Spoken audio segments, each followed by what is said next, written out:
आज हम एक ऐसी मूवी के बारे में बात करने वाले हैं जो एक्शन और ड्रामा से भरी हुई है। जैकी चैन की धमाकेदार फिल्म न्यू पुलिस स्टोरी। इस मूवी में जैकी चैन एक ऐसे पुलिस ऑफिसर का रोल प्ले कर रहा है जो अपने पास्ट से लड़ रहा है। तो तैयार हो जाओ action packed scenes, emotional moment और एक अमेजिंग स्टोरी के लिए। चलिए शुरू करते हैं न्यू पुलिस स्टोरी की एक जबरदस्त कहानी। एक शाम हांगकांग में एक शराबी आदमी सड़कों पर घूम रहा होता है जो कि जैकी चैन होता है। मूवी में इसका नाम विंग है, बट स्टोरी को समझने में आसानी हो इसलिए हम इसका नाम राहुल रख देते हैं। राहुल पहले एक बहुत बड़ा पुलिस वाला था। राहुल के पास में कुछ ऐसा हुआ था कि वो शराबी बन गया। उसने इतनी पी रखी थी कि वो बेहोश हो गया। जब राहुल सड़क पर लेटा हुआ था तब एक आदमी कोट पहने हुए उसके पास आता है। यह आदमी राहुल की आईडी चेक करता है, हंसता है और फिर राहुल को उठाता है। अब हमारी मूवी पास्ट में जाती है 1 साल पहले। सीन में एक आदमी ने कुछ लोगों को हॉस्टेज बना रखा है। वो कह रहा है कि उसे पैसे चाहिए। राहुल एक कैमरामैन के भेस में उसके पास आता है। राहुल उस क्रिमिनल से गन ले लेता है और दोनों के बीच लड़ाई शुरू होती है जिसमें राहुल को गोली भी लग जाती है, पर वो क्रिमिनल को पकड़ लेता है। उसके बाद राहुल रिकवर कर रहा होता है। अगले दिन राहुल अपनी टीम को कुछ सिखा रहा होता है। उसकी मंगेतर योही, जिसका नाम हम सुनीता रख सकते हैं, आती है। दोनों ऑफिस से बाहर निकलते हैं और सेलिब्रेट करते हैं। उसी दिन एक ग्रुप जिसने हेलोवीन की कॉस्ट्यूम पहनी हुई है एक बैंक के ऊपर चढ़ जाते हैं। वो एक आदमी को पकड़ते हैं और उसका यूज बैंक के वॉल्ट को खोलने के लिए करते हैं और वहाँ से कैश ले लेते हैं। ये लोग हॉस्टेज को बाहर ले जाते हैं और इसे पुलिस को कॉल करने के लिए कहते हैं। असल में ये उनका प्लान होता है पुलिस को जाल में फंसाने के लिए। जब पुलिस अराइव करती है तो वो ग्रुप उन पर गोलियां चलाते हैं और साथ ही रिकॉर्ड भी करते हैं। जब और ज्यादा पुलिस वाले आते हैं तो वो चोरों का ग्रुप भाग जाता है, लेकिन एक को पकड़ लिया जाता है। पुलिस वाला उसका चेहरा देख लेता है, लेकिन उसके फ्रेंड्स आ जाते हैं और उसे बचाकर ले जाते हैं। इसी दौरान 2 पुलिस वाले मर जाते हैं। बाद में चोर काउंट करते हैं कि किसने कितने पुलिस वालों को मारा और पैसे डिवाइड करते हैं जैसे कि कोई घटिया खेल हो। उसके बाद राहुल प्रेस के सामने आता है और उन चोरों को बच्चा कहकर चैलेंज करता है, जिससे वो चोर गुस्सा हो जाते हैं क्योंकि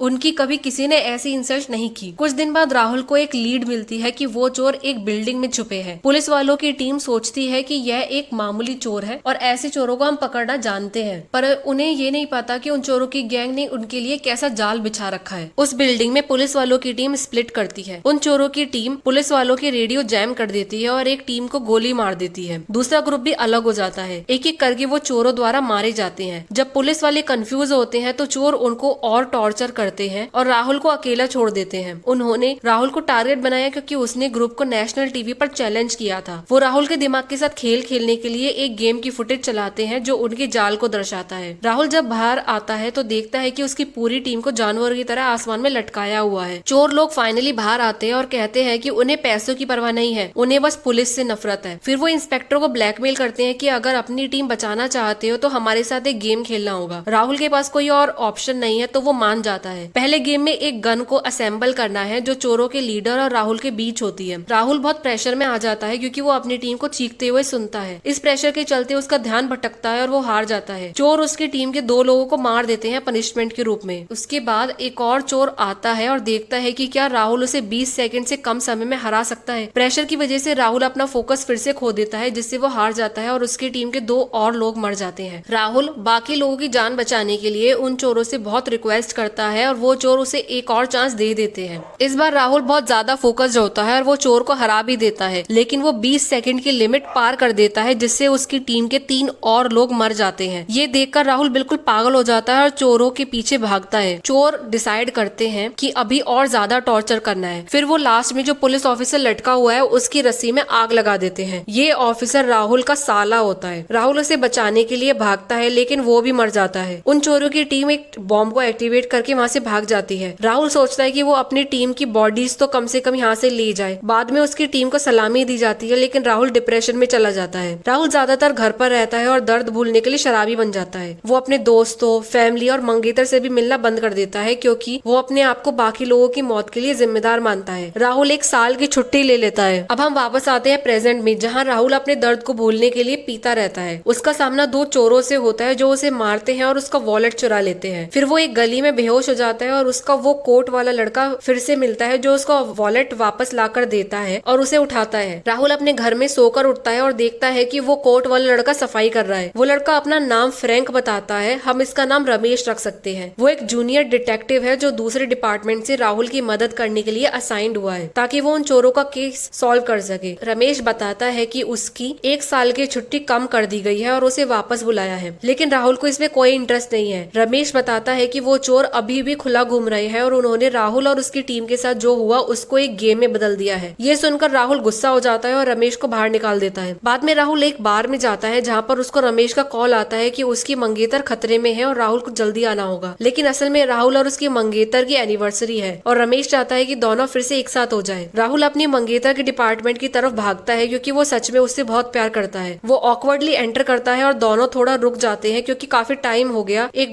दूसरे से मिले हुए और उन्होंने एक दूसरे से बात भी नहीं की है। रमेश माहौल को शांत करने के लिए केक लाता है कि राहुल ने उसे कह दिया था कि वो केक लेकर आए, लेकिन असल में राहुल ने ऐसा कुछ नहीं कहा था। दोनों फाइनली केक कट करते हैं और डिनर के लिए बैठते हैं। राहुल रोता है और माफी मांगता है कि उसके भाई को नहीं बचा पाया और उसकी वजह से वो मर गया। सुनीता कहती है कि ये गलती उसकी नहीं है और वो हमेशा उसके साथ रहेगी। राहुल वहाँ से चला जाता है क्योंकि वो अब भी अपने आप को ब्लेम करता है। बाद में रमेश राहुल को उस केस पर वापस काम करने को कहता है, बट राहुल को अब भी कोई इंटरेस्ट नहीं है। रमेश उसके पीछे जाता है और दो चोरों से मिलता है। रमेश उन दोनों से लड़ता है बट एक चोर भाग जाता है। राहुल दूसरे चोर से लड़ता है और उसको पकड़ लेता है। अगले दिन राहुल उन चोरों को पुलिस के हवाले कर देता है। तभी पुलिस कमांडर वहाँ आता है और राहुल पर चिल्लाता है। रमेश राहुल की तरफ से आगे आकर बोलता है। दोनों कमांडर से केस के बारे में पूछते हैं और एक शर्त लगाते हैं। कमांडर कहता है कि अगर राहुल उन चोरों को कमांडर से पहले पकड़ लेता है तो वो पब्लिकली अपनी गलती मानेगा, लेकिन अगर नहीं पकड़ पाता तो राहुल को रिजाइन करना पड़ेगा। रमेश राहुल के लिए शर्त को एक्सेप्ट कर लेता है। पुलिस स्टेशन से बाहर आकर राहुल रमेश से पूछता है कि उसको इस केस में इतना इंटरेस्ट क्यों है। तब रमेश रिवील करता है कि उसका भाई भी उस टीम का पार्ट था जो मर गए थे, इसलिए वो बदला लेना चाहता है। उसके बाद हम मिलते हैं चोरों की लीडर की फैमिली से, जो बहुत ज्यादा टॉक्सिक होती है। वो हमेशा अपने बच्चों को मारते हैं और इंसल्ट करते हैं। उस लीडर के पापा पुलिस चीफ होते हैं, जिससे पता लगता है कि वो पुलिस वालों से इतनी नफरत क्यों करता है। रमेश और राहुल सैम्स क्लब जाते हैं जहाँ एक ऑफिसर है जिसने उस चोर का चेहरा 1 साल पहले देखा था। वहाँ का स्टाफ उनकी मदद करने से मना कर देता है और दोनों में लड़ाई होने लगती है। राहुल उनमें से ज्यादातर को मार देता है, लेकिन रमेश अच्छे से नहीं लड़ पाता। फाइट तब खत्म होती है जब वो आदमी आता है जिसने उस चोर को देखा था। हम इसका नाम सुरेश रख सकते हैं। सुरेश बताता है कि उसने उस चोर के द्वारा छोड़ी हुई घड़ी देखी थी। उस घड़ी को ट्रैक करते हुए वो एक एक्स गेम पार्टी की छत पर जाते हैं। यहाँ राहुल को एक लड़के को वो घड़ी पहने हुए देखता है और वो कंफर्म करता है कि ये उन चोरों में से एक है। लेकिन राहुल के कुछ करने से पहले कमांडर वहाँ आ जाता है सुरेश को लेकर, ताकि वो उस लड़की चोर को आइडेंटिफाई कर सके। लेकिन वो चोर लड़की सुरेश को गोली मार देती है और भाग जाती है। भगदड़ के बीच में एक लड़की चोर को गोली भी लग जाती है। सुरेश बताता है कि उसने उन चोरों से रिश्वत ली थी। बदले में उसने राहुल और उसकी टीम का पूरा प्लान उन्हें बता दिया था ताकि वो जाल में फंस सके। राहुल और कमांडर न्यूज सुनकर शॉक हो जाते हैं। राहुल और रमेश उस लाल बाल वाले लड़के के पीछे भागते हैं, जबकि वो लड़की एक वैन में भाग जाती है। फिर वो लाल बालों वाला लड़का एक बस में गोली मारता है, जिसकी वजह से ड्राइवर को इंजरी होती है। बस का कंट्रोल खो जाता है। राहुल और रमेश का ध्यान अब बस पर चला जाता है और वो चोर वहाँ से भाग जाता है। बाद में कमांडर राहुल के पास आता है और उसको बस के डैमेज के लिए डांटा है। वो राहुल से पूछता है कि जब वो 1 साल की छुट्टी पर था तो फिर वो वापस क्यों आया। राहुल बोलता है कि उसकी 1 साल की छुट्टी कम कर दी गई है और उसको एक पार्टनर असाइन किया गया था, बट कमांडर बताता है कि उसने ऐसा कुछ ऑर्डर नहीं दिया। इससे राहुल को रियलाइज होता है कि रमेश ने उसको झूठ बोला था। फिर राहुल रमेश के पास जाता है और उससे सच बोलने के लिए कहता है। रमेश एडमिट करता है कि वो एक्चुअली में पुलिस ऑफिसर नहीं है और ना ही वो मरने वालों में से किसी का भाई है। वो एक्सप्लेन करता है कि उसने ये सब क्यों किया। बचपन में उसकी एक पुलिस वाले ने मदद की थी जब उसके फादर गुजर गए थे। लेकिन राहुल रमेश को झूठा बोलता है। दोनों फिर मिलकर चोरों को पकड़ने का डिसाइड करते हैं। वो दोनों उन चोरों का बैकग्राउंड चेक करने का डिसाइड करते हैं और पता चलता है कि वो सब अमीर फैमिली से बिलोंग करते हैं। बाद में उन चोरों की बिल्डिंग में लड़की का खून बह रहा होता है और ये चंगू उसे हॉस्पिटल ले जाने से मना कर देता है, क्योंकि ऐसा करने से उनकी आइडेंटिटी रिवील हो जाएगी। इसलिए वो उसको मार देता है। ये दिखाता है कि चंगू कितना मतलबी है। फिर चंगू सुनीता के घर पर जाता है और राहुल को कॉल करके बताता है। वहाँ जाकर राहुल को चंगू का कॉल आता है कि उसने उसकी मंगेतर को पुलिस स्टेशन भेज दिया है और वो पुलिस स्टेशन को उड़ाने का प्लान बना रहा है। जैसे ही वो पुलिस स्टेशन के लिए निकलता है, उनकी कार में कोई स्मोक बॉम्ब गिरा देता है। चंगू पुलिस स्टेशन में सुनीता से मिलता है और उसको एक बॉम्ब से बांध देता है। राहुल और रमेश आते हैं और बिल्डिंग को इवैक्यूएट किया जाता है। उसे सेफ जोन में ले जाया जाता है ताकि डैमेज कम हो। वो किसी तरह से बम को डिफ्यूज करने में सक्सेसफुल हो जाता है, लेकिन जैसे ही वो बाहर आते हैं एक बम एक्सप्लोड हो जाता है और पूरा फ्लोर उड़ जाता है। सुनीता बुरी तरह से इंजर हो जाती है। वो जिंदा है बट क्रिटिकल कंडीशन में होती है। बाद में रमेश को पुलिस ऑफिसर का कॉल आता है कि उसे जेल भेजा जा रहा है एक नकली पुलिस ऑफिसर बनने के जुर्म में, और राहुल को भी भेजा जाता है क्योंकि उसने रमेश की मदद करी। कई पुलिस ऑफिसर्स की मदद से दोनों जेल से भाग जाते हैं और एक आर्केड की तरफ जाते हैं जहाँ पर उनको एक क्लू मिलता है। यहाँ उन्हें पता लगता है कि चंगू की टीम बैंक ऑफ हांगकांग को लूटने वाली है। राहुल और रमेश वहाँ पहुँचते हैं और कई नागरिकों को वहाँ से इवैक्यूएट इवैक्यूएट कर देते हैं, जबकि चंगू और उसकी पूरी टीम को के पेरेंट्स को वहाँ बुलाया जाता है ताकि वो पूरी गैंग को सरेंडर करने के लिए कह सके। चंगू और उसकी पूरी टीम पैनिक हो जाती है, लेकिन फिर भी वो अपने प्लान को कंटिन्यू रखते हैं। लेकिन शर्म के मारे एक मेंबर जिसका नाम मंगू रखते हैं अपने पेरेंट्स की तरफ जाने लगता है। चंगू मंगू को उसकी मदर के सामने गोली मार देता है। राहुल और रमेश फिर बाकी तीनों के पीछा करते हैं। रमेश लाल बाल वाले लड़के की गोली मार देता है और छुप जाता है। राहुल एक गैंग मेंबर बांडिया के पीछे भाग रहा होता है। वो बच्चों के खेलने वाली जगह पर पहुंच जाते हैं। राहुल बांडिया को चैलेंज करता है कि एक मैच के लिए। दोनों के बीच खेल शुरू होता है। पहला मैच टाई होता है और बाद में राहुल उसे हरा देता है। फिर चंगू आता है और रमेश का पीछा करता है। चंगू रमेश पर गोली चलाता है, लेकिन बांडिया वहाँ आ जाता है और गोली उसे लग जाती है। फिर और ज्यादा पुलिस वाले आते हैं और चंगू रमेश को छत पर ले जाता है। राहुल भी वहाँ आ जाता है। चंगू कहता है कि उसने ये सब अपने पिता की वजह से किया और वो मरने के लिए तैयार है। राहुल चंगू को कन्विंस करता है कि एक बार और खेल खेलें और इस बार रमेश की जान दाव पर है। चंगू मान जाता है। राहुल इस बार फोकस्ड होकर चंगू को हरा देता है। जल्दी वो दोनों चारों तरफ पुलिस ऑफिसर से घिरे हुए होते हैं। चंगू के पापा भी वहाँ होते हैं। वो अपने बेटे को डांटता है और उसकी इंसल्ट करता है। राहुल चंगू को समझाता है कि वो पुलिस वालों से नहीं बल्कि अपने पापा से नफरत करता है। ये सुनकर चंगू अपनी गन खाली कर देता है और राहुल पर गोली चलाने की कोशिश करता है, लेकिन एक पुलिस ऑफिसर उसे गोली मार देता है। चंगू अपने पापा को रोते हुए देखता है। राहुल जल्दी उस रस्सी को पकड़ लेता है जिससे रमेश लटका हुआ होता है। वो दोनों बचते हैं और एक गद्दे पर गिरते हैं। बाद में जब सुनीता हॉस्पिटल से निकल रही होती है, पूरी पुलिस फोर्स उसके सामने झुक जाती है। राहुल उसे प्रपोज करता है और वो खुशी से एक्सेप्ट कर लेती है। पुलिस और हॉस्पिटल स्टाफ दोनों उनके साथ खुशी मनाते हैं। रमेश इसे एक अपॉर्चुनिटी की तरह यूज करता है और वहाँ से चला जाता है, लेकिन अपनी जैकेट वहीं छोड़ देता है। जब राहुल जैकेट देखता है तो उसे कुछ याद आता है। जब रमेश छोटा था तो उसके पापा दुकान से कुछ खाने की चीज चुराकर उसके पास ला रहे थे, पर एक ट्रक से उनका एक्सीडेंट हो गया और वो मर गए। राहुल क्राइम सीन पर आता है और उस बच्चे को तसल्ली देता है और अपनी जैकेट दे देता है। इसी तरह वो उसकी मदद करता है। ये बात उस बच्चे के दिमाग में हमेशा रह जाती है और वो इस बात को कभी नहीं भूलता। वो बच्चा खुद रमेश ही होता है और यही मूवी खत्म हो जाती है। तो दोस्तों, कैसी लगी आपको जैकी चैन की न्यू पुलिस स्टोरी? एक solid dose of action, drama और इमोशन। ये फिल्म हर एक एलिमेंट को मास्टरफुली ब्लेंड करती है। अगर आपको ये वीडियो पसंद आई हो तो लाइक और सब्सक्राइब जरूर करें और कमेंट करके बताएं कि आपको इस फिल्म का कौन सा सीन सबसे ज्यादा इंप्रेसिव लगा। मिलते हैं अगली वीडियो में एक और अमेजिंग मूवी एक्सप्लेनेशन के साथ। तब तक के लिए कीप वॉचिंग। Thank you.